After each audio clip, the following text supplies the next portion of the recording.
Tatlong bagay na sana alam ko na noon nung nagtatrabaho pa ako.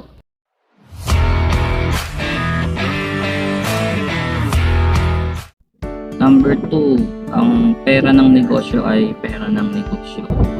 Kahit gaano kalaki o gaano kaliit ang kita mo, yung kinikita pala dapat ng business mo ay hindi mo kinukuha.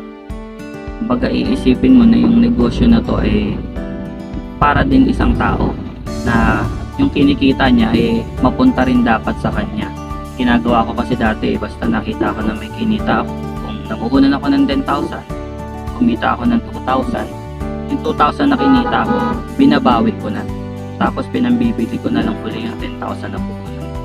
So kahit gaano katagal na yung tinakbo ng negosyong sinubukan ko ng time na yun, hindi siya lumalago.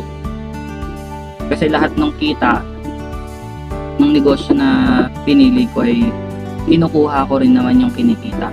Hanggang sa tumatagal, habang tumatagal, unti-unti nang nauubos yung puhunan na naibabalik ko sa kanya hanggang sa naubos niya.